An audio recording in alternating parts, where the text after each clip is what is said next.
All right, so we're going to start talking about spinal mechanics. These might seem complex at first, but they're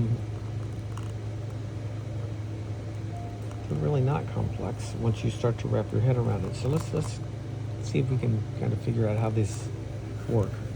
The facet joints work almost like a slinky, if you've ever seen one. The slinky is a big spring. If the slinky was away from me, when I lean forward, all the springs open in front and close, open and back, and close in front. Those would be flexed or open springs. In the spine, those would be open facet joints. When I bring the slinky and curl it back, so it's, let's say, lordotic, an inverse curve, all those springs in the back are closed and they're open in front. This is how the spine works. This is the cervical vertebrae. Now, notice that the top vertebrae moves on the slanted surface of the bottom vertebrae. The top vertebrae has this little downward slanted surface that moves on the slanted surface of the bottom vertebrae. When a person goes forward, it rides up to the top here. That would be flexed. And that vertebrae would go superior, anterior. When the person comes back in extension, it slides down to the bottom of the bottom vertebrae and closes. Let's see if I can get one to close. Right there. I think there's a better example. And that would be extended. We're stuck at the bottom of the slanted surface. So here are my slanted surfaces. Here's the top vertebrae. When you're balanced, this is just going to be the left side, facet joint. It's kind of balanced right in between the top of the slanted surface and the bottom. It's kind of, so it can kind of act as a shock absorber. When the person goes forward, it slides up to the very top, and then the ligaments will stop it, and also the disc in front will cause it to only be able to go so far, and then it stops. When we go into extension, it goes down to the bottom of the slanted surface to the extended point, and again, there's ligaments and disc that stop it there. So there's a definite range of motion going up into flexion and coming down into extension. And while it's kind of floating in the middle of those two, we've got a nice balanced vertebrae that can flex or extend or side bend, rotate. But there's something called a type 2 dysfunction. Let's say that this vertebrae here, which is C3, the one on top, has got stuck down at the bottom, at the closed position, at the bottom of the slanted end. So I'm on that slanted surface, and as the person came back, I got stuck at the bottom there. That usually happens if someone was hanging a plant up overhead and they kind of lean back and lean to that side with overpressure, and it got stuck at the bottom. Now, when the person goes to flex forward to look down, the side that can move up and down the plane of the bottom facet can move. But when I go into flexion, what happens is this side now can go up to the top of that tapered surface, but this one's stuck at the bottom.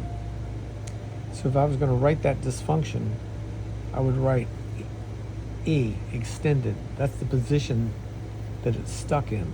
It's stuck all the way down at the bottom of the slanted position, and it can't get up into flexion.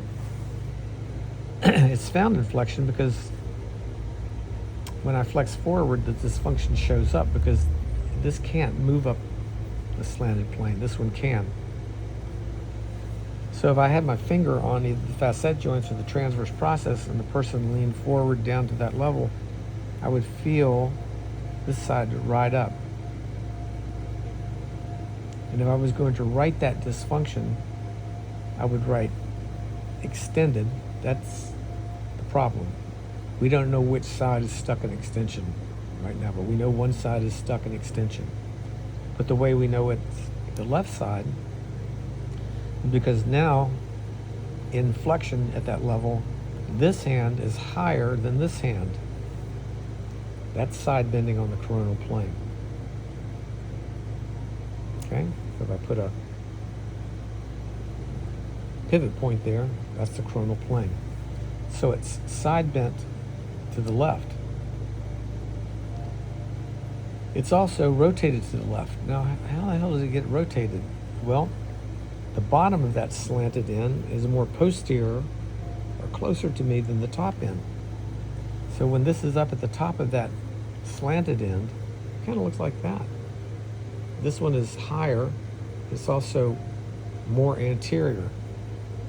That is the definition on the transverse plane of rotation. So if I was going to write this rotation, and again, we're dealing with, let's see what we decided.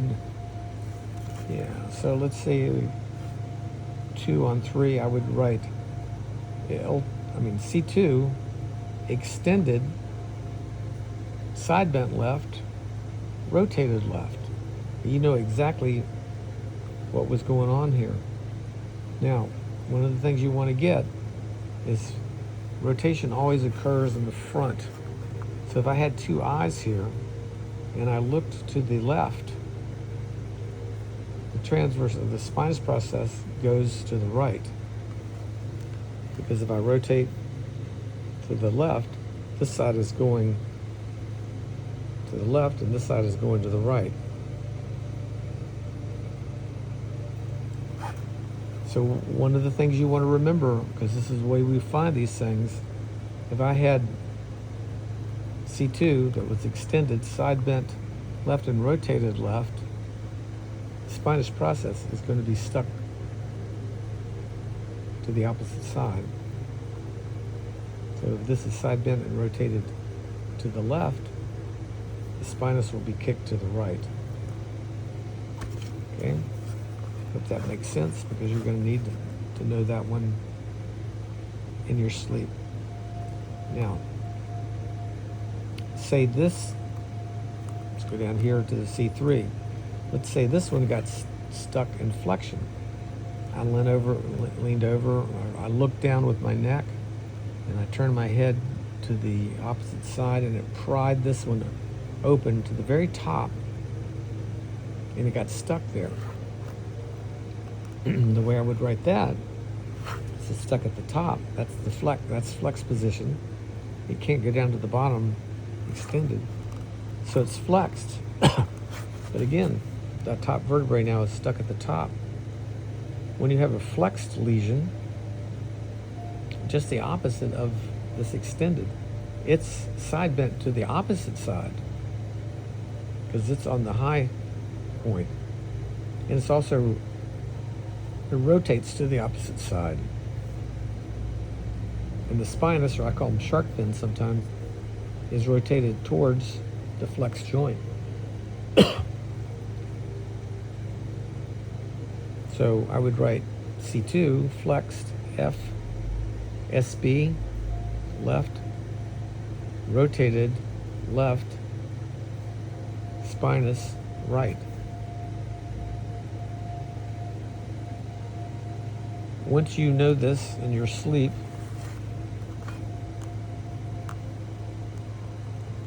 and can fully understand these positions without having to think, because you have to think them through every time, it's going to not be great. But this is a really good way to start to learn how to toggle these and to correct each one of these dysfunctions.